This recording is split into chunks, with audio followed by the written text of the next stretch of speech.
everybody. We'll go ahead and get started now. Thanks for coming to class 5. I mentioned this briefly last week. We're going to go ahead and do one more of these. The technical difficulties have delayed somewhat, and I think a lot of this is I'm not quite sure how much to cover each class as well, so I prepare more than I realize. But we'll go ahead and do one more, and then we'll do the final projects. And I really can't go past that one anymore, this round at least. But we'll do a redo of these sessions at some point, and then at some point I'd like to do a more advanced one too after everybody's had a chance to go out and do some MRE coding themselves. I think that'll be a lot of fun, and I'm really looking forward to seeing what everybody comes up with after this as well. A lot of this is hopefully to see a lot of creativity from other folks in the MREs they create as well. So. All right, today's part of this is going to be finishing up last week's, which will be finishing up some actors. That'll be at the very front. But most of it we'll be talking about interactivity, working with some buttons in particular in this case. So, I know that's one of the main things folks want to do. We've talked through attachments where you can suddenly stick something on your head. But if you think of that helmet's MRE that's common in a lot of worlds, one of the things you want to be able to do is click on the thing you want to stick on your head and bring up that one. So the buttons will be what we'll be talking about today and how to make them work. Final projects, be thinking of the final projects. So again, like I said, we're going to do a class next week, and then the week after that, we'll have a set of events to show off your final projects. At the bottom of this line, down here, I have a hyperlink. I don't expect any of you to memorize that or even type that in, of course. It'll be in the notes that I post, and we'll also have it in that MRE Discord. There's already been a link posted there. So please go there and kind of input a little information about your MRE so, we'll have an idea of what it's about. And then pick the days that work best for you. If everybody does a final project, we'll want to split it out over a few days to make sure everybody has a chance to show off their MRE to everybody who wants to see it. So let me know which days work best for you in that as well, and I'll do the best to pick some days that work for everybody. Obviously, if it's too spread out, we can't really do that, but I'm hopeful that we'll be able to get something that will work for everybody who has a final project. All right, this is kind of picking up where we left off last week, talking about the actor transform. Now, if you remember, that's where we were scaling something. We had the lunar reconnaissance orbiter, one of my MREs, but the kit items I brought in from my world, and I had it kind of pulsating, large, small, and kind of walk through that with the actor transform. So here, though, I wanted to kind of talk through the actor transform in more general terms. So if you remember, we used local inside of actor before and then set its scale. And that's how we adjusted its size. Other things you can do is, there are two major ones. You got that local, the actor local, but there's also an actor app. And they're useful in different ways. The actor local that we talked about, that's useful, for instance, for attachments. You can also, if you're creating multiple or bringing in multiple kit items or creating multiple actors, you can do what's called having one a child of the other. That way, whatever you do to the parent happens to the child as well. So what the local means, it really affects this position and rotation attribute. The scale is kind of independent of it. But for local, the position that X, Y, and Z you provide is relative to the parent. So in other words, when you do something to the parent, if you say it's like 1 meter below the parent, set the Y to -1, for instance, then it'll stay there. And the rotation is very similar. It's going to be relative to the parent's rotation. If you rotate the parent 30 degrees, the child would rotate 30 degrees as well. If you think about the hats you stick on your head, as you move your head around, the hat moves with it. That's how that works. It's all the rotation is relative to that main one. In the app, what it is, it's unfortunately not always exactly the same as the Unity environment, but it's relative to wherever you have that MRE SDK object brought in. So this thing that you see on your left here, if we talk app coordinates, that position and rotation are relative to that. It would a lot of the times that works. You know, if you're creating an object that's just going to sit there on its own, that makes a lot of sense to do. If you're trying to integrate it with a world, a Unity world, right? So you're kind of enhancing things that are in a Unity world.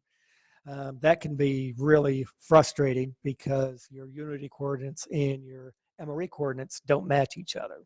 So you can go into the Unity and see that you're at such and such a set of coordinates, put it in your MRE, and it's not aligned the way you want it to be. The way to do that, and I think I have this on a following slide as well, you can make that work, but you have to always put your MRE at 0, 0, 0 in the world and set the rotation to 0, 0, 0. Then everything will line up perfectly with the Unity and the MRE. So rotations, those are a bit weird in MREs if you're not used to Unity or 3D environments in general. And actually, I've seen this in other areas as well. My experience with these quaternions we're about to talk about is not in Unity or anything else. It's in other environments that involve the rotations. But yeah, the bit off to the left here, these Euler angles, that's kind of what I call the normal way most people think of angles or rotations. You start from some reference point and then you rotate about one axis and then another and then another.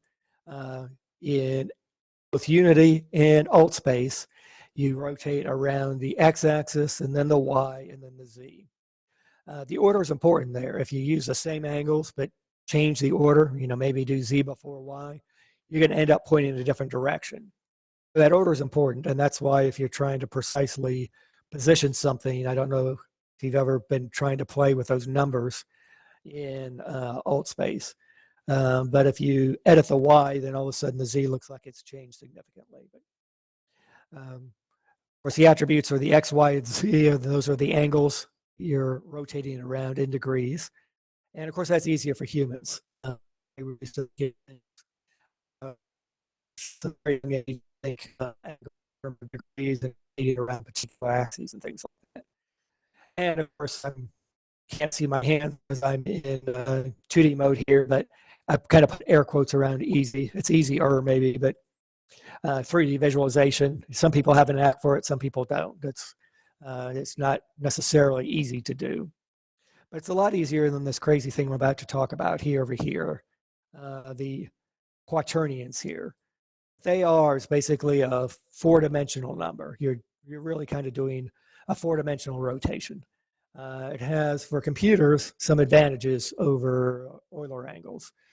Basically, the order is well defined. You know where it is, so the order isn't as important. Another thing, if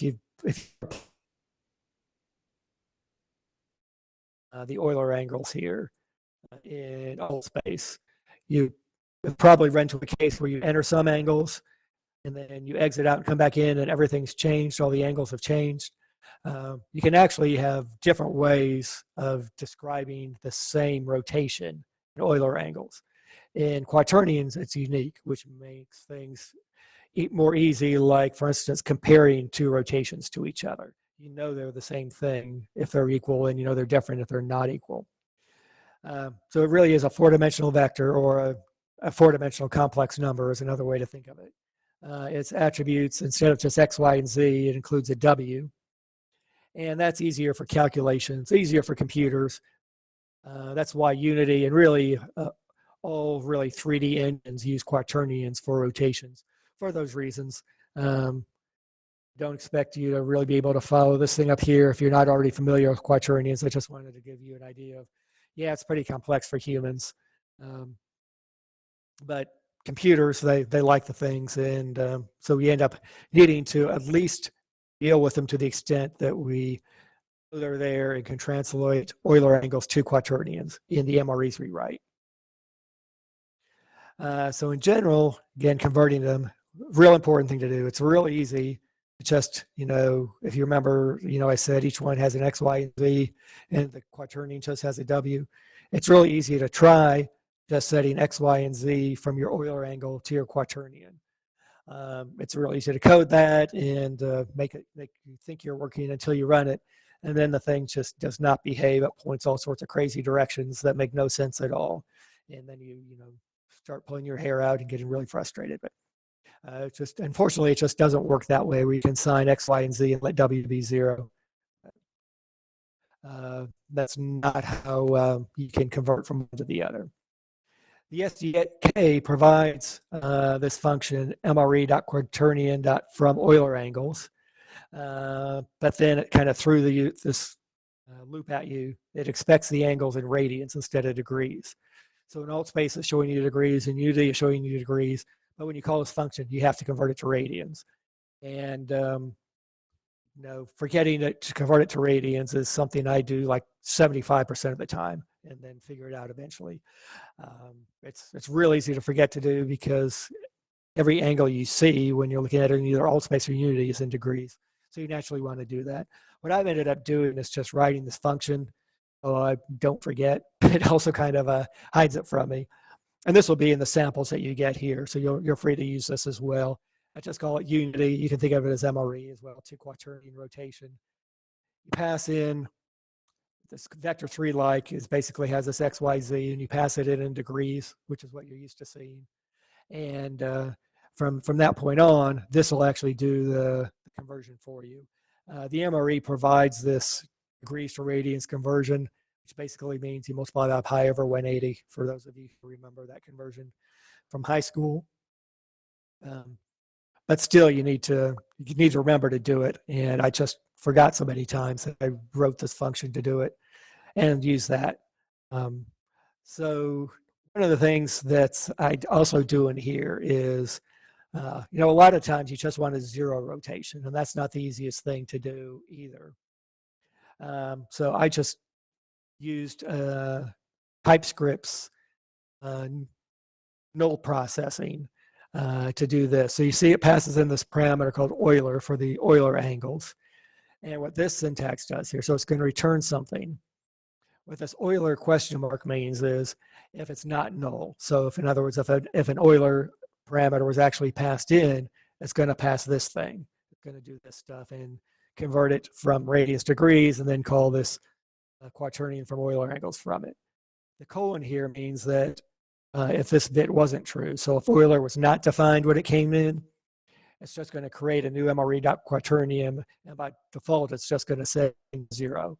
So that's how to get a 0 rotation really easily.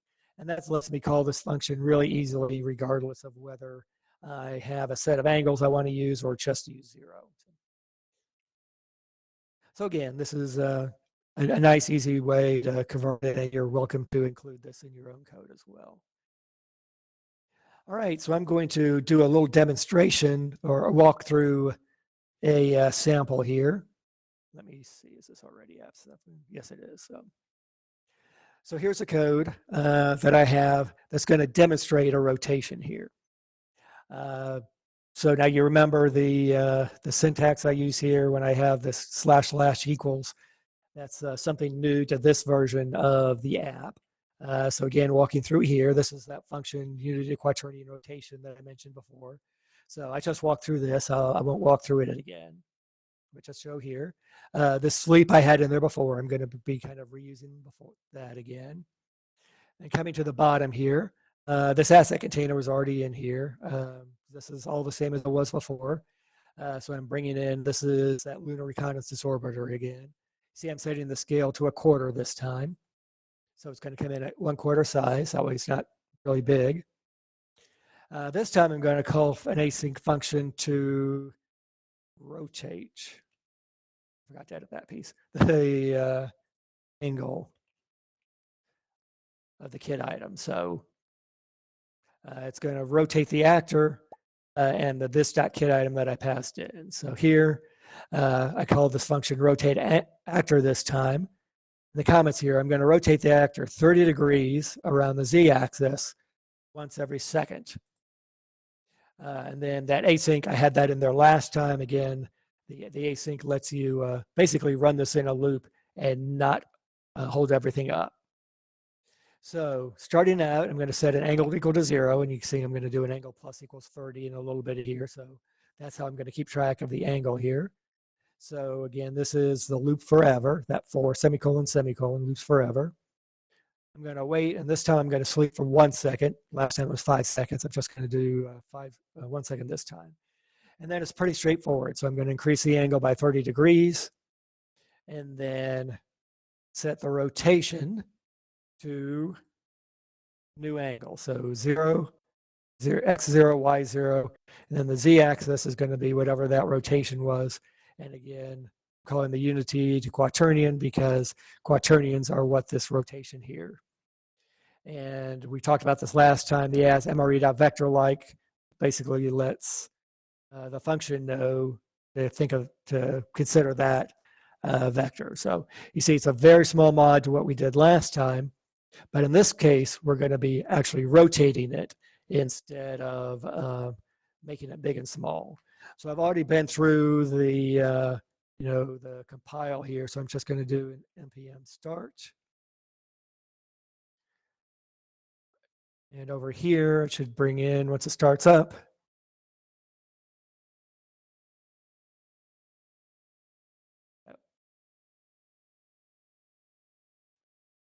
everybody should connect to it. All right, there we go. Some folks are seeing it, some aren't. And you see it's just there, and it's rotating 30 degrees every 1 second. And if you haven't seen it yet, just give it a few more seconds. I can't remember if I've mentioned this before, but of course, when we all came in, that SDK object was there. So our headsets started trying to connect. Well, I wasn't running anything at first. So it tries to connect and it can't, and then it goes away. And then it tries to connect again, can't, so it stops. And it's just waiting. So it eventually appears for everybody. It's just kind of, you got to wait for your headset to try to connect again. Now, again, one of the things that's nice about this is it's synchronized for everybody. It's not like the standard Unity rotation where it depends on when you joined. Everybody sees, basically those antennas pointing towards me now up 30, up 60, now up 90, and so on. And of course, there's lag in my comments, so it's that's not perfectly synchronized, but everybody's seeing the same rotation at the same time here. All right, so I'll go ahead and stop that. And so from that, come back here.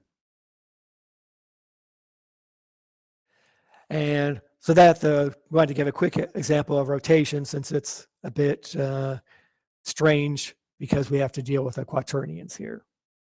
So here is the complete list of actor-like, that's the actual structure here, attributes. So this is everything that you can set in your create function, your create from library or create primitive or create from GLTF, that actor parameter. This is a list of everything you can set in there.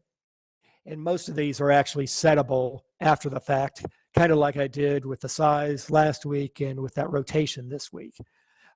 We're not going to go through an example of all of these. I just wanted to give a quick look, let everybody get a quick look here, see what it is. I'll talk through a couple here that are interesting. Appearance. We'll actually go through an example of that a little later in the class today. But you can enable or disable its visibility. So you can make the object invisible, make it visible. We talked about attachments, colliders. You can add colliders. You can actually set the type of collider as well. Exclusive to user, that's a nice one. You can make an object appear for one person, but nobody else, which is nice if you think of like a game, something like that, where you want to give a status to one person, not to other people. You can have it appear in their headset, but nobody else is that way. Going through here, light, you can bring in some light. Look at as a cool one. I haven't played with it myself, but from reading the description, it's a way of making sure you can look at a particular actor, and if you, for instance, attached that actor to the user, then you could have your item always point towards the user no matter where they move in the world. That's something I want to play with one of these days as well. Going through these subscriptions we'll talk about next week. I guess that's most of them for today. Rigid body, if you want some physics, you can add a weight to it that way. You can add kind of a friction attribute to see how easily it'll slide. You could make it bouncy. So if you wanted to kind of make a basketball type object in an MRE, you could do something like that. It's not going to work as cleanly as a basketball as you can get through your kit items because of the lag involved in an MRE, but it's doable. And that's really the transform we talked about already. And again, really just wanted to go through this tag one here. I got no idea what that is. It's unfortunately completely undocumented, and from the name, I can't make even a wild guess as to what it does. I'll ping Steven in the Discord maybe and figure out if we can get some kind of a hint as to what that one does. But here's a list if you want to go through and play with them yourselves. All right, so at this point, I'm going to go ahead and ask questions, or not ask questions, but open the floor for questions. Participation, allow hand raise. And those of you that are on YouTube, remember we do have somebody watching the text there, so you can relay your questions to there and they'll come in. So, all right, so I use Aki. I hope I pronounced it correctly. You have the microphone. Yeah, can you make smooth animations or is it too heavy? You wouldn't want to do it this way. There are ways of doing that are specifically for animations, but it would probably be too heavy to do it this way. You could experiment with it. I actually haven't, but there are ways of doing procedural animations that are well defined in the MRE that I think would work a lot better. Is there like a code sample or there is? If you look at if you look at Altspace's Hello World, not mine, but Altspace's that I said was a little too complicated really for a Hello World. It does procedural animation for that rotating cube in there, if you remember that one. Yeah, so you yeah, can look yeah. at that the and tic-tac. Mm-hmm. Okay, right. got it. Yeah, and the tic-tac-toe does it as well, I think, because I think it uses the animation to make the things grow and shrink. So yes, that's it. Thank you. All right, thank you. All right, Keely, you have the megaphone. Hey, thank you. Thank you for having the class again today. It's really exciting. I was super excited last night. I actually got a GLTF model to load with animation. It's a hot air balloon. I'm really excited about Awesome. it. It goes up and down. Awesome. But I really want to attach a collider to it so I can put people in it and they can look at the world from the sky. So is it possible to add a collider to it even though it's like a GLTF animation? Is that too much? I have not tested it with a GLTF. Okay. You can probably do it. And actually, I have an example a little later today. A button has to have a collider to work, so I actually have an example that adds a collider. Now, it's not with a GLTF, but that'll give you an idea of what to try. So. Okay, I'm excited. Yeah, and then one more super quick question. Where's an easy way we can access all this wonderful code and slides? Because I'm part of the Discord, but sometimes I didn't see any pinned messages, and sometimes they get buried. So I just wondering if there's a point you can point us to like. Okay. Yeah, so I'll post it again, and I'll go through and pin those messages. That's a good point. I should have been pinning those all along. But. Thank you. All right, not a problem. All right, thank you, Keely. And Google Hertz. There you go. You should have the megaphone. Yeah, I was wondering if you can do mesh colliders, because I want to have physics kind of a ball kind of on a mesh collider.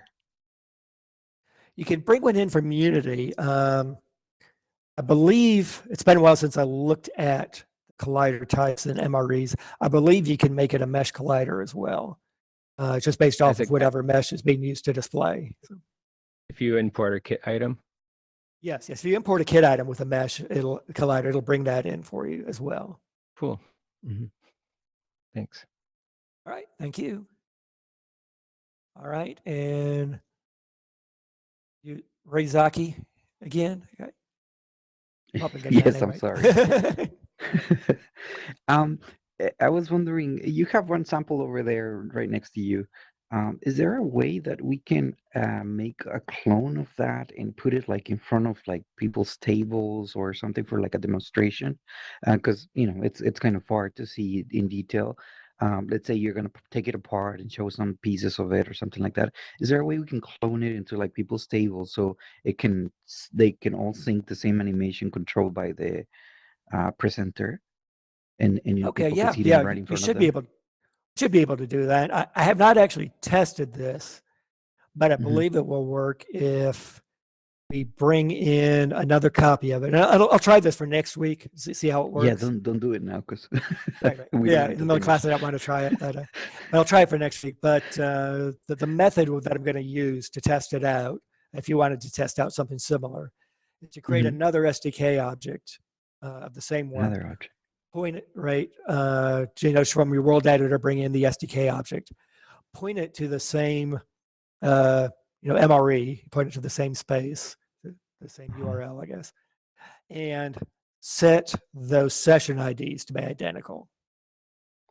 Oh, So with the that session one field IDs. that we tend to ignore, session ID. If you make that identical, then I believe everything will be synchronized.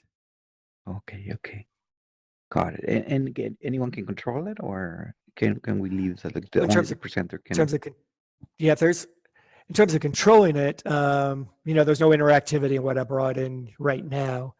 Mhm. I could bring in multiple copies, like the interactivity that I'm about to show for the buttons. Unfortunately, I Oh, won't I do it today, see. but we could bring in multiple copies then, and then everybody could control each one individually. That Oh, way, they I wouldn't be see. synchronized, but everybody could click on their own copy of the button. Thank So you so basically, those much. sessions ideas are the same. It's the Yeah, same yeah. across the board, and if they're different, then they're different copies. Yes, that makes sense. Thank you. All right, thank you. All right, I'm not seeing any more questions, so let's go ahead and turn off the hand raises. All right, and continue on here. All right, so getting on to the interactivity. We've talked about there are several ways of doing it, right? You can attach, we've been through that already. There's that grab, and if you remember from a couple slides back, grabbable was one of the properties you can set in Actor. Now it's not like picking it up in AltSpace. When you grab it, whatever distance it is, it's going to stay there, but you can pick it up and move it around. It's like you grab it with a long pole if you're not right on top of it, and move it around that way. You can grab it. A button, which is the way we'll talk about today, and then a collider trigger. That would be more for you could create this fenced-in area and do things when an actor enters that area. I'm actually working on a sample of that. It's not quite ready yet. Maybe it'll be ready by next week for a world that has a sample of a bunch of those and multiple things you can do with them.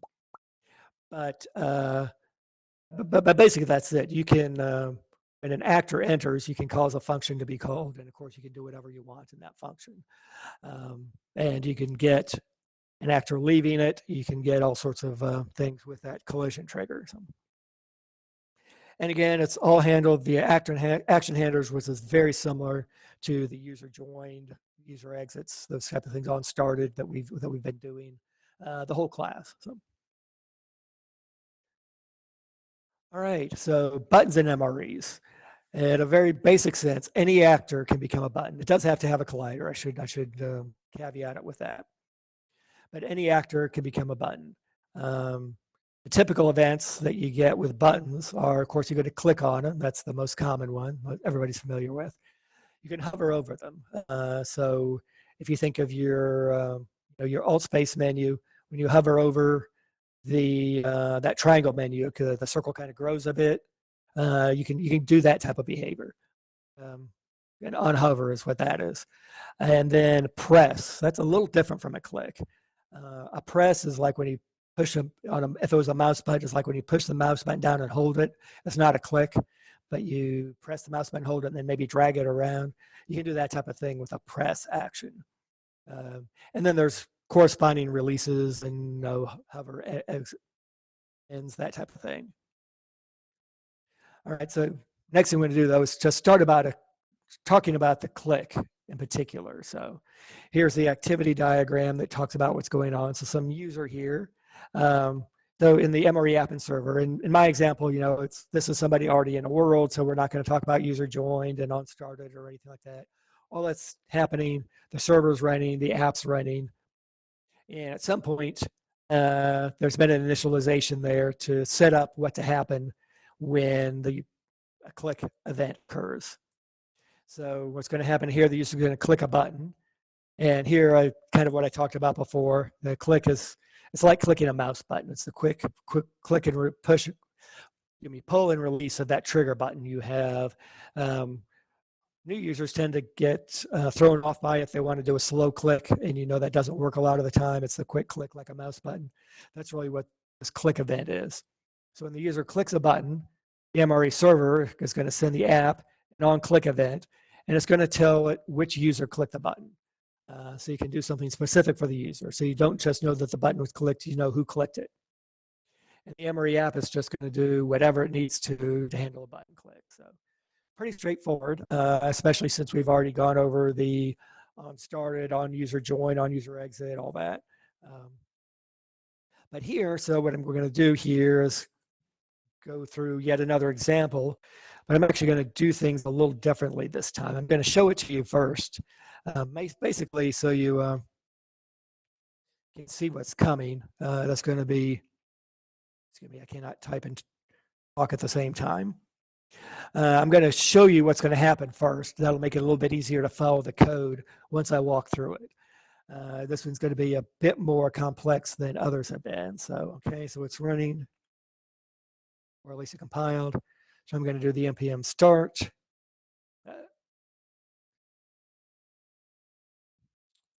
It's a bunch of users joining, and oh, unfortunately the horse is pointing the wrong direction, but we'll just go ahead and go with that. So but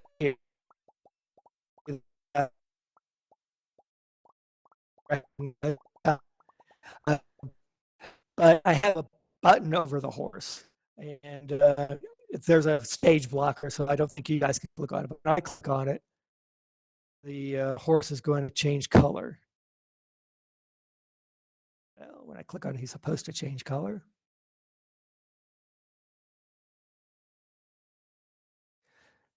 Okay, it's not working. Oh, one of the mods, could you try clicking on it?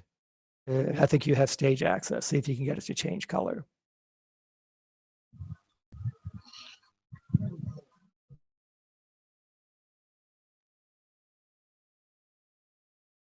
All right. Well, this kind of demonstrates the next thing we're going to talk about. It's not working right now, unfortunately. But here, I'm going to try killing and restarting the MRE once, see if that helps.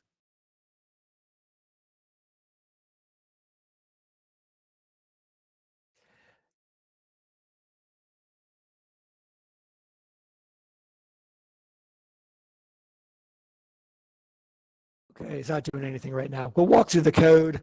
One of the things about these buttons that I think everybody knows who's been in all spaces, they are a little buggy. I have a workaround. I don't have it in this initial code set. I'll try running it again with the next code set, and hopefully that'll work. So, but anyway, this was app 8.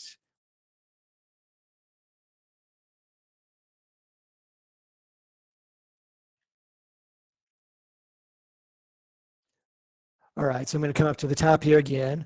And this is going to be very similar. I've switched to the horse instead of the user here. But okay, so let's start in here. So what I'm going to do here, I'm going to, what's actually happening there, well, what would have happened if we could have gotten to work? And it may be the stage blocker now that I'm thinking of. I wonder if the stage blocker stops the button clicks from working. I'll walk through the code. I've explained what this thing was supposed to do, and then I'll try it again without the stage blocker.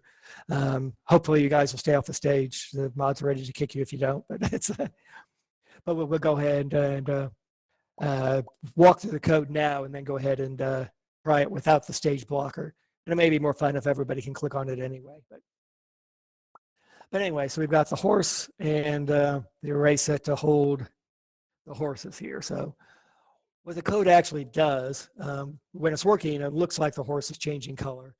What's actually happening is it's created a set of horses. It has all of them invisible except for one. It just toggles which one is visible. Each horse is a different color, so it makes it look like it's changing color here. So what I have here is an array that contains, these are the artifact IDs of all 6 of the horses. There are 6 different colors to them. So these are basically 6 different kit items that were created and brought in. Those are the IDs. So basically they're magic numbers. You got to know what they are from the IDs we've done before. But this other one is I want to be able to loop through these to create all the horses. Here, I want to store all the horses once they're created in an array, so I can really easily enable them, disable them, set them visible so the different colors appear. So what I'm going to do here is create horses and set it equal to a new empty array of horses. Now, one thing that's easy to do here, and I actually did it while I was creating this one initially, is try to just create this as an array. I'm going to show the syntax briefly and then delete it for those of you who are familiar with it. MRE.actor. I'll comment that out so it won't look like an error. So this declares an array, but it doesn't actually allocate the array. So it ends up not working when you actually try to run it. Generally what I try to remember to do, it's not something I have to do in a lot of languages, so I forget to do it a lot. This basically doesn't create the array, but says it's going to be accessed like an array, and you'd have to create it later on. But what I tend to do is just use this alternative syntax. We're actually creating it and creating the array right there, and then I forget about it later on. Can forget about it, all of it later on. So. And then I need an object to create the button. Like I said, it's just going to be an actor. Any actor with a collider can be a button. And then I need something to keep track of the active color, which is actually, of course, the horse that's actually displayed. So here are the various private items I've created. The constructor, nothing special there. It just sets up the started like it has been doing. And the started, of course, like always, it creates the asset container. It always needs that. And then here, I'm going to loop through those horse IDs. That's that array of artifact IDs I was talking about before, and create a horse for each of them. So here, for horse ID of this IDs, horses, which was that array of actors, I'm going to push on the end. I'm going to create a new actor from the library, and this is just the same function we've called multiple times before. I'm going to create it with the context. And then there's a resource, the artifact ID and you remember this weird syntax basically says get the value of that variable and stick it in there. We've used that a few times before in the class as well. So for instance, the first time through, I'm going to scroll up here. It's going to be set to this number. And it'll be artifact : and then that number up there. That'll be the resource ID of it. And then this is new here, the appearance, I'm going to set it enable defaults. I'm creating all the horses to be invisible to start with. So it's creating them, it's creating the object, it's bringing it into the world and everything, but it's making the horse invisible to start with. So it's going to loop through all the horses that way and create this array of horses. All right, now I'm going to create the button object.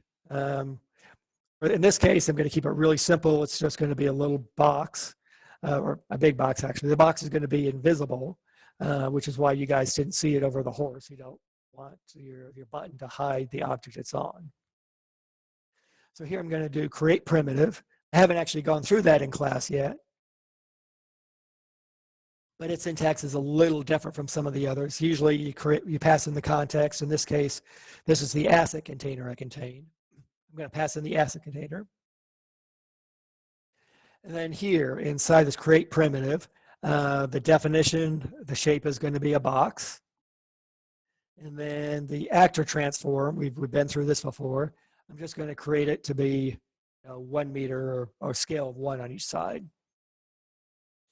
I want the box to be invisible, so I'm going to set its appearance enable defaults.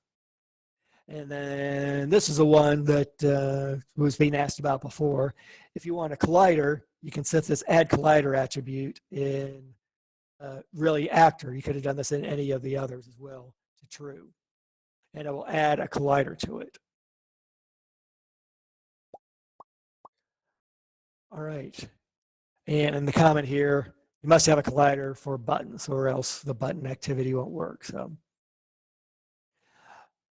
all right, so here's where we're going to get to some more complex code that is more complex than we would hope it would be. But you see I put this dissertation comment in front of it to kind of explain this little one line of code here, to try to decode what's going on here. So basically what's happened, to date we've been able to ignore this. But when you call any of these create functions, the actor is actually not fully created when the function returns. Most of the time we can ignore that and just kind of go with it, and it's created by the time we want to do anything with it. Here though, we want to be able to call this function called set behavior on the actor, say what to do, basically tell it to act like a button. In order to do that, we need to make sure that that actor is fully created.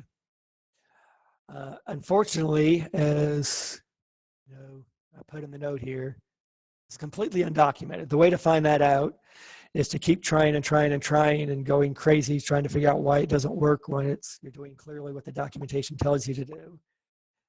And then, eventually, I think this is where I asked in the Discord what's going on here. And eventually, after a day or two, got an answer that says, well, you got to wait for the actor to be fully created. And by the way, you've got to go through a bunch of rigmarole to make sure that happens. So basically, this is the rigmarole you have to go through to wait for the actor to actually be created, which is what you need to do for some of these things.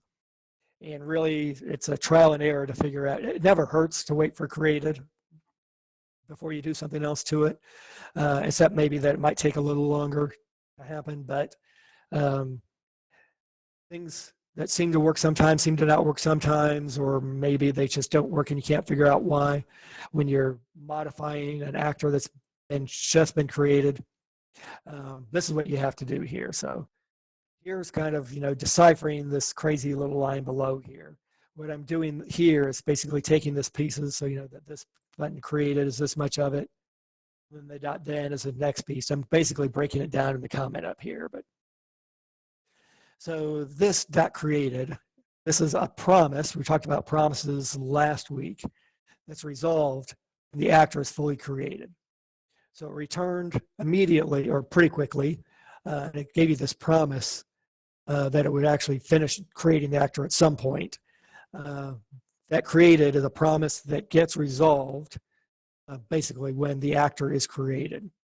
So there are multiple things you could do to make that happen. I could have, for instance, done what we're doing in that sleep function is call await, or when we use sleep, we're calling it. Could have said await stop button dot created and then done something here. I didn't do that for this one. I did a different format. There's a dot then, basically. You wait for the promise to resolve, which means whatever it's waiting on has happened. And then you're saying, then do this other thing. In this case, what I want to do, this is that same syntax we've had for calling callbacks in the past, or creating callbacks in the past. So it takes no parameters, and then what we want to do is this line here. And this is what actually makes it a button here. So, up here, when it's primitive, it's just a box, like every other box we've created in the past. But in this case, we want to set the behavior of it, and in particular, the button behavior. That's what actually makes it act like a button. So the button behavior, that says make it a button. Then we want to say when that button's clicked, well, now we have something else to do here, yet another callback. So if you see here, it's really it's a bit complicated. We have this callback, and in the middle of it, we're setting up another callback. That's a little odd, but I guess when you do this for a while, it kind of becomes second nature. But so this one, on click, so we got this user parameter. Remember, when the button's clicked, it tells you what user does it. That comes in this way. We're going to call a function called change horse color. and pass in that user. So that user gets passed in, and then so that sets up the button behavior, and it's just waiting there after that for somebody to come along and click the button. So in this case, it's going to call, what we want to do is set one of the horses to be visible. So, you know, when the MRE first runs, you actually see one horse there. And it's going to be that active color. You know, I initialized it to 0 up front. Scroll back. That was indexed to 0. So it's going to set that horse at 0, that appearance not enabled to true. So that'll make that initial horse visible. All right, so now it's up and running. We have an invisible box around the horse that when it's clicked is going to call this change horse color. So I was clicking and I wasn't actually calling it apparently, but like I said, I may have had something to do with the stage blocker. But so the color here, you've got this change horse color function. And remember, it's passing in the user. We're not actually going to use the user in this version of it, but I just wanted to have it here so you know it was there. What we're going to do in this case is make the whatever horse is currently visible, we're going to make it invisible, then make the next horse visible. So here we're going to take that active color, which is the one that's currently visible, set its appearance enabled, false. So then that horse becomes invisible. Now we're going to calculate the next horse to make visible. Normally we could just do this plus this active color because that gets to the next index. But remember, it's an array, so we actually need to loop it back around to 0. So we wanted to count, there are 6 of them. We want to count 0, 1, 2, 3, 4, 5, and then loop back to 0 because that array element 6 doesn't exist. So what we're doing here, this is pretty common for this type of thing. For those of you who've done it in other languages, modulo arithmetic. That's means, and then we're going to make it modulo the horse length. The length is going to be 6 because there were 6 elements created. So basically what that means is when that plus 6 actually gets to 6, just loop back around to 0. So again, this is the next, creating that next active color or calculating it. And then we go to that horses array, that new active one, that it's dot enabled to true, and that makes that next horse visible. And so that's how it would have worked if the button actually would have hit it. So. All right, so I'll switch back here and talk about kind of the buggy thing. And this could have been the other thing that was going on there. So this is another late joiner bug with buttons. And if you guys have seen that Helmets 1, been to many of these parties here, you've probably run into this one as well, where sometimes you go into a world and you just cannot click on it. It does not work for you. And they say, well, keep re-entering the world until it works, and that tends to fix it. That could have been what was happening here. For those of you who have been through these classes in the past, I am not going to try rejoining unless I absolutely have to. These things have been a little finicky. But that could have been what was happening as well. And I did not have this workaround that I'm about to talk about in the version we ran before. I was hoping it would actually work since we were all here when the thing joined, but this could have been what was going on as well. But basically, sometimes when you join, the thing just doesn't work and you have to keep re-entering until it does. And I guess technically we're all late joiners because, the MRE was not running when we joined. So, but anyway, and what I've done here with this yellow is, for those of you who attended class 2 and we talked about the same type of thing with attachments, you'll recognize this slide. What this yellow here is, basically I copied that slide and have highlighted all the words I changed. So you see it's a very similar problem. This time you can't click buttons instead of see attachments. And this time you just need to reset that callback, reset that button behavior when users join. It's the same issue though, right? If a bunch of users are joining at once, you don't need to do that a whole bunch of times. We got Agrabah coming up in a couple of days. I think that's going to be a very popular one. It's a play in alt space. It's going to be very popular. It's going to be full pretty quickly. So a bunch of people are going to be sitting on it, ready, trying to join just as soon as they can. So you're going to have a bunch of people joining just at once. If you have 30 people joining at once, you don't want to call that function 30 times. That's not terribly efficient, and that's going to cause problems with your MRE as well. So we need a more efficient way, and the solution is going to be basically the same as what we had last time. Again, this is a slide I stole from class 2 and just highlighted the parts that are different here. It's the very same basic theme here. You know, I talked through it over here, but I'll point over here as I talk through it. A user joins, the app starts a timeout. The timer's going. While that timer's going, any other users that join here, the app just basically ignores it. It sees that there's already a timer running and doesn't do anything. When that timeout expires, it's going to reset the button behavior. So basically all 4 of these users only had 1 reset associated with them. So instead of calling it 4 times, it was called once, and it's still reasonably reactive. You know, I tend to set my timeouts to 5 seconds. It's adjustable. So, you know, maybe it didn't work for somebody for 5 seconds, but after 5 seconds, it started working. And realistically, you know, most users probably won't even notice because they won't have gotten to your MRE and started clicking by then anyway. But anyway, a 5th user joins. The app says, well, there's no timer running, so I'm going to set another timeout. It's going to go there. The other users come in and the timeout expires. And then these 3 users all had a single reset button associated with them, a single reset. All right, so at this point, I'm going to walk through app 9, which is the code that does that. I'm going to go ahead and walk through it. Hopefully, most of you were here for class 2 because this is going to be extremely similar as well. I'm going to switch back to app, put it in here, and come up to the top here. So this app 9, the start was app 8, and I've just made some changes to it. So now the flash slashes with all the equals are what's new from here, relative to the previous ones, and what you saw before has been changed to this more standard comment here.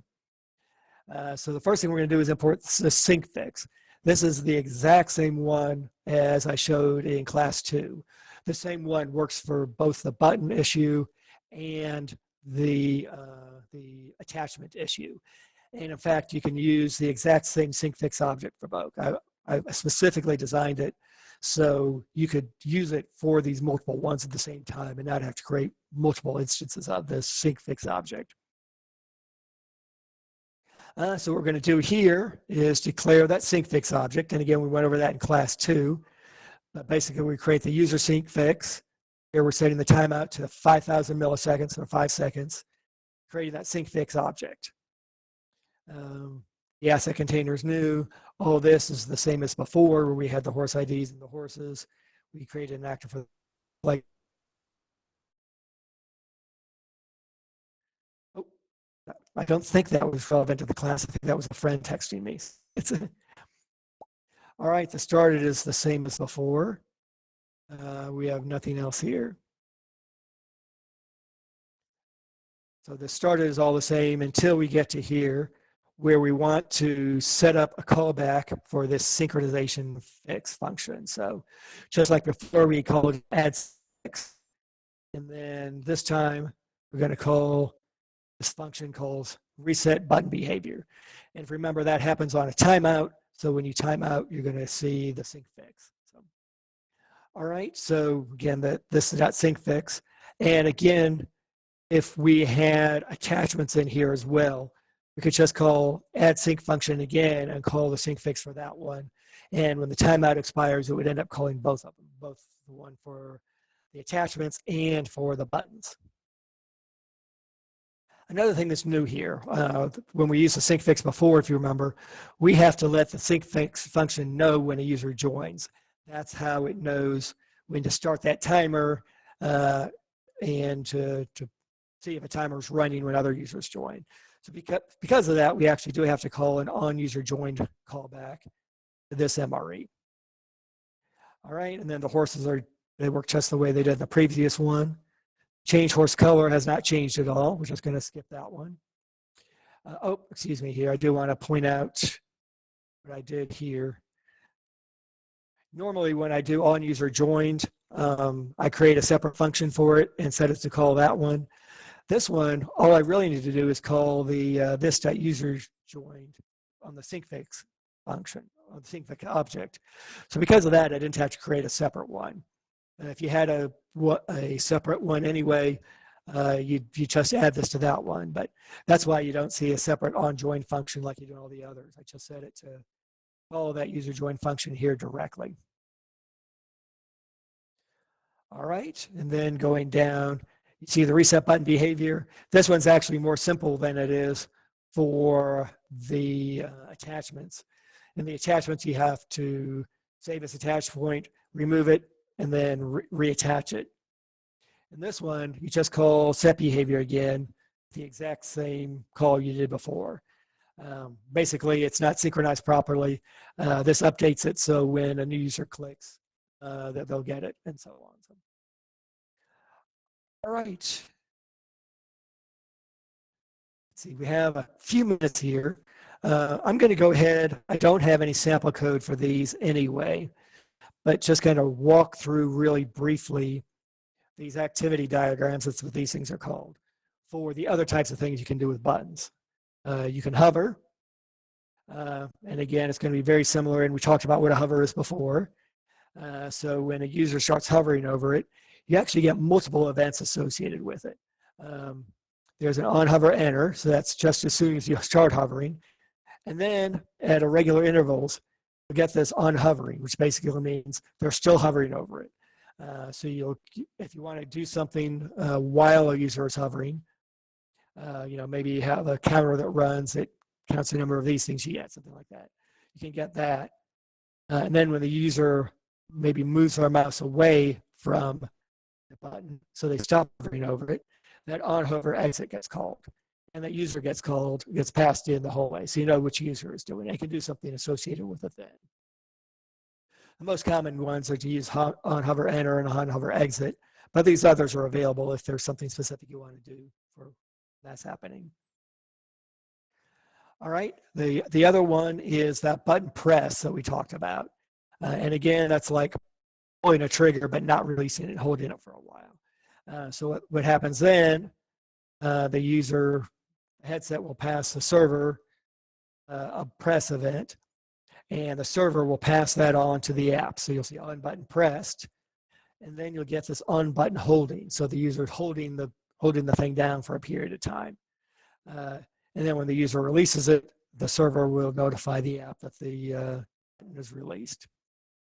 And again, I don't have examples here. I'd recommend if you wanted to play with those, kind of take the previous example and just figure out interesting things you may want to do with it and experiment with that. All of these are documented to the extent everything is in the SDK online docs as well. And again, I just wanted to introduce you to these and let you know that they're there so you can think about them as you maybe want to go through them and kind of explain, figure out further what's there. So. All right, this is the homework from the previous ones. You've probably seen it here before. If you've done these already, this is just kind of a review of what's already been shown. Playing with the actors here, create the actor from the kit item, create it from a GLTF and create it from a primitive shape. It's basically play with the create functions to get a little experience with each of them and see how they work. And then the other one is experience with the customizations. I gave you that pulse before. I made it big and small. What I'm suggesting here is just kind of modifying that, or that rotated it, which I showed today. Kind of modify it so maybe it goes up, down by playing with the right direction, or maybe left, right. Here's a left, right, forward, backward, up, down, for instance, that type of thing. And then maybe pulse it so it's invisible, visible, invisible, visible, things like that. Looking at appearance dot enabled and so on. And then for this week, it's basically playing with that button example. And it's really just, create an actor, create a button, and do something that you think is cool when the button is clicked. Is the homework for next week. It's kind of open-ended, not something terribly specific, since I'm not, taking these up and grading them or anything. It doesn't make a whole lot of sense to make it terribly specific. Just kind of use your imagination, dream up something that you think is cool to do. make the horses big and small instead of change color or something like that. So. All right, so I'm going to enable hand raises again and see if there are any questions. While doing that, I'll show the wrap up here and kind of talk through that. And remember, if you're watching on YouTube, you can type the questions in the comments there and they'll be relayed. So again, things we talked about today, the rotations are weird. You got to learn these weird things called quaternions and learn to convert them to Euler angles. Any actor can be a button. I showed it with a simple thing like a box this time, but any actor with a collider can be a button. The handlers are very similar to the other things the user joined, user left that we used before. And then the buttons themselves have issues with late joiners, and you can work around them the same way we did before. Fortunately, I'm sorry, I disabled the hand raises there accidentally. And you work around it similarly, and you can see that sync function too. And again, all this code and everything will be posted to the Discord, and I will start making those links. I'll start pinning those links in the Discord as well. So, all right, Google Hertz, you have the megaphone. Oh, right. So I was, gosh, maybe you should come back to me because I just sort of forgot what I was going to ask. Oh no, okay, yeah, I'm sorry. I enabled the hand raise, but then kept talking. So all right.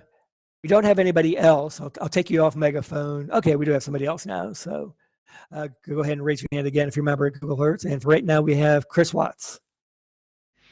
Right. Yeah, thanks. I've got a question that is more about this example with the horses, basically, because we have an array of horses. I was just thinking about memory-wise, what the best attempt is in this case, because for changing the color in this case, you are probably loading all of the models into memory. You have to, otherwise you cannot switch them fast enough, I guess. Right. So how is that system working with dispose in memory? Are there any issues? Let's say if I would like to load 20 models or whatever, I mean, I could imagine that's not unlimited in that case. Right. Every model is going to be loaded into people's headsets. Now, in this case in particular, so the answer is it depends. Unfortunately, it's not a straight one, but which all these performance ones are. But certainly, you don't want to load thousands of them that way because that'll just drag things down. I guess Scourge has one example that he has where he's creating a bunch of eggs and he limits the number of them. He starts deleting them after a certain number has been added. For specifically that reason. So you do have a bunch of instances of it. Now in this case, I had one instance of each one, and I have them all in the same kit. The way AltSpace works, if you load a single item from a kit, you've loaded all of them anyway. So it really doesn't use any other memory to create a single item of each of them. Right. But yeah, there certainly is a limit there. An alternative way of doing it, I didn't use it for this one. You can programmatically assign the texture, and that would be more lightweight, right? Bring in one horse and just changes texture with a bunch of colors. Exactly. Okay. All right. Thank you, Chris. Let's see. Lindsay, you're next. All right, Lindsay, you should have megaphone.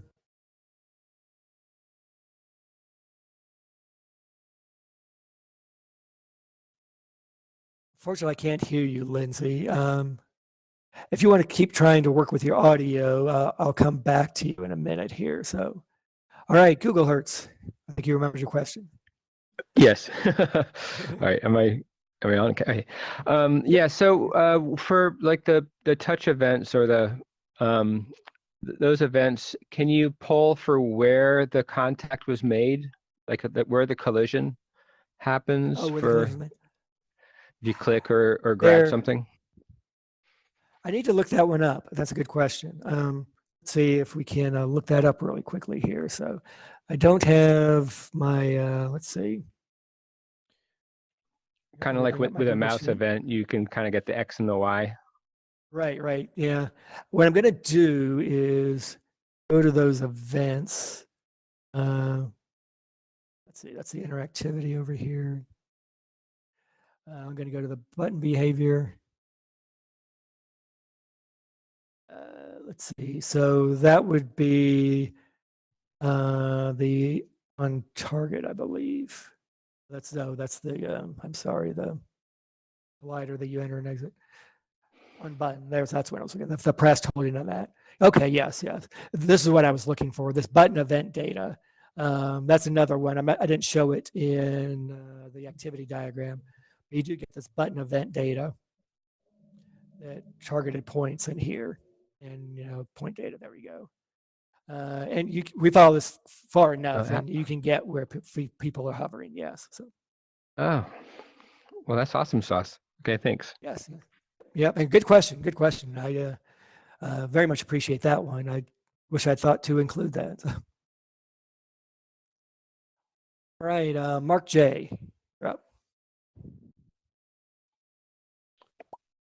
Hi, I just wanted to follow up on something you mentioned there when you said that if we were creating from library and picked a particular asset, is it bringing the whole kit that asset was in? It loads the whole kit into memory. It doesn't bring it into the world, okay. but it loads the whole kit into memory. So from a memory point of view, it doesn't use anything else to bring in a single copy of it. If you're bringing 20,000, obviously that's a problem. But. Okay, thanks. Good to know. Right, not a problem. Thank you. All right, Rizaki. Yeah, you say any actor can be a button. So is there a specific reason why you created the cube around the horse, or can the actual horse be the button? The horse could be, and that's what I was going to do originally. The way I did it, if you remember, I brought in 6 horses, and that's where really was the limiter there. If I had a single horse and was changing the texture, that's the way I would have done it. Oh, okay. So you would have to create basically a button for every horse. Right. Got it. Thanks. All right, not a problem. Thank you. And Lance, you're up. I don't know if it's a stupid question or not. Sure it's not. Now you said the homework was, we got to make an actor of pushing a button and having it do something. Could I do that with smoke? Like I push a button and make smoke come out? And if that's the case, how should I bring the smoke in? A GTF or I don't know. I'm just curious. So you could bring the smoke in any way you wanted to. What would you want to do for something like that?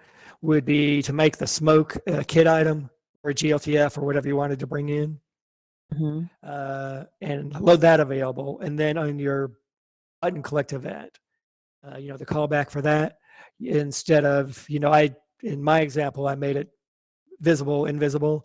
In there, you just do your create from library or create from GLTF or whatever you wanted to do, and create it at that point.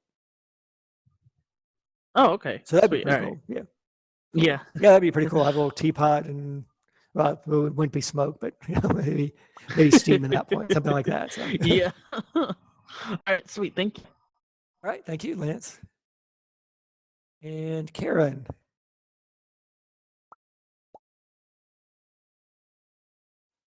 Okay, Dargan, wait a second. Okay, so I kind of want to piggyback on what Lance said. So when you brought in the simple primitive, the box to use as a button, you had, because you brought it in via the MRE, you had the add underscore collider statement to add a collider to it. So if we bring something in, as a kit item, then we could just add that collider in Unity, correct? I think so. I can't remember if I've tried that or not. Kit items kind of come in so that you can bring them into the world, but a lot of the time you cannot do everything with a kit item that you could with something you created with create primitive or that you brought in with create from GLTF. Ultspace brings in the kit items is what's called opaque objects. So it knows there's something there, but it doesn't really know a lot about it most of the time. from So the are MRE we point of better view. to bring the object in, like a GLTF file, or are we better to bring that in via the MRE and then add the collider that way with the add Yeah, underscore collider? yeah, that should definitely work. The GLTFs, they're more a standard format as opposed to something alt-space specific. So when those come in, the MRE library actually really parses those down and understands it at a very deep level, which is why I don't know if you've watched some of the Discord discussions, but there was one person trying to work with starting and stopping an animation. They had to bring it as a GLTF to be able to get to the animation and work it and control it that way. So, but that would not work with the kit item. So offhand, I don't know if the collider would work for the kit item. I kind of have a gut feeling it may not, because the way the helmets works is it creates an invisible box. Okay, that's good to know. All right, thanks so much, Dargan. All right, thank you, Karen. And let's see, Mark J. Should have a megaphone. Just to, I mean, I feel a bit bad to immediately contradict you, but I was going to answer Karen to point out that I have had a collider onto the kit item and brought in the kit item and turned it into a button, and that worked fine, because I didn't know I didn't know the method you had, so I had to have my collider directly on the kit item. Okay, great. So that did work. Now, did you It did work. did you use that add collider, or did you use a collider that was part of the kit item already? It was a collider that was part of the kit item. Okay. So you did not have add collider when you brought it in on the that's correct. I didn't know how to use add collider, so I couldn't possibly have done that. Okay, great. All right, well, thank you very much. Yeah, that's good to know. Because it's not something I tried, so I wasn't sure. So, and I know a lot of those kit items stuff just doesn't work. So appreciated that. Right, and Google Hertz.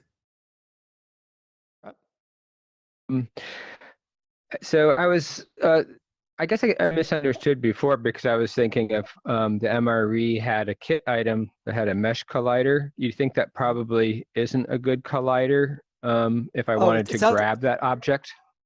If you wanted to grab it, I think that'll work as well. My guess is if it knows about the collider, it knows about the collider. Just know that there are pieces of it and it's not consistent, obviously, which is why a lot of times it's just trial and error, and it's definitely not documented. But for instance, if you bring in a kit item and try to do a find animation with one of those calls, you won't find it.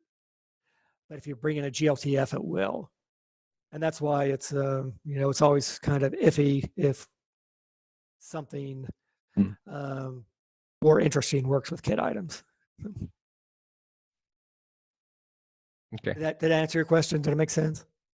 Well, it sounds like I'll have to test it and sort of see if it works. But I've been having some bugs trying to get it to work, so I was kind of I'll just figure it out.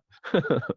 And that one, if you're doing it right away, there's a chance it'll work, and I can almost guarantee you it's this thing, this created thing, if you're not doing that yet.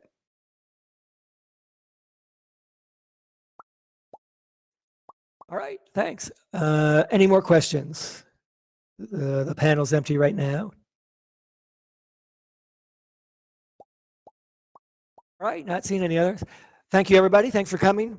This class went surprisingly well. I wasn't going to make any comment about that in the middle of class because I didn't want to jinx myself, but I did not get booted. I don't know if it's a recent alt-space update or I don't know if you noticed, I got rid of all the MREs at the entrance. I don't know, maybe too many of those is causing my computer that was, maybe a little old in 2015 when I got it to work.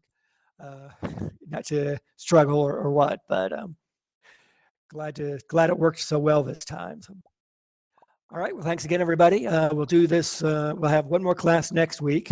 I did get a question about trying this horse here. So let me try that for those of you who are interested in hanging around.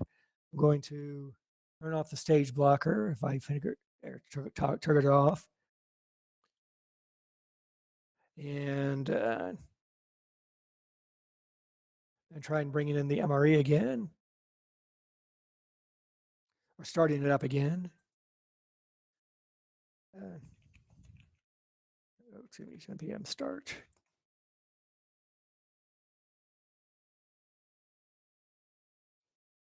The effect. Yeah, it worked. It was a stage blocker. What do you know? All right, there you go. So there it is, actually working. So, and everybody can click on it. So there you go.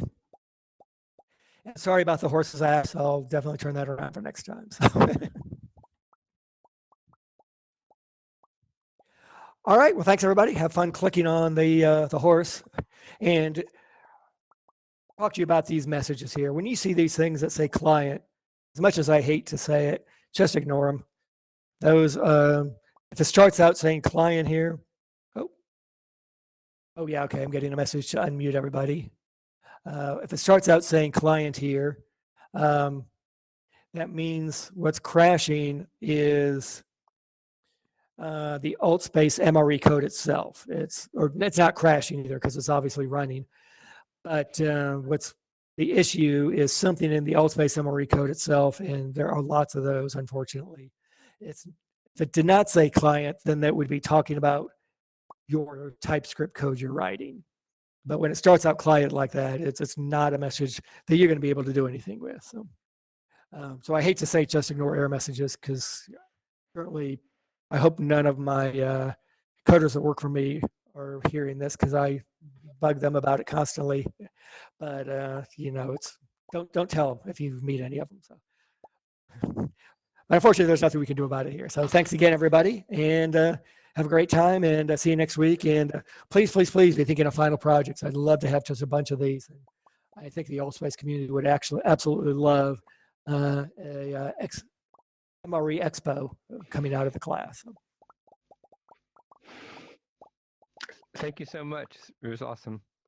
Great, Yay. great. Appreciate it. No Thanks a tech lot. problems. Oh, I know. That makes me so happy here. Well, the horse is kind of stuck in one part. I was wondering if there could be two MREs there, because I'm seeing the horse working, but also a compass point there. I'm seeing that too. The spinning satellite. Well, unfortunately, I didn't need it, but I just noticed that I do not, for some reason, have World Editor in here anymore. So it's Compass. Yeah. well, not so the compass, but the star with the pondering MRE. I don't see it anymore. You know, I see it. I don't. And I'm the one who's sitting here tapping the button. Well, it works for you. I knew as soon as I mentioned, hey,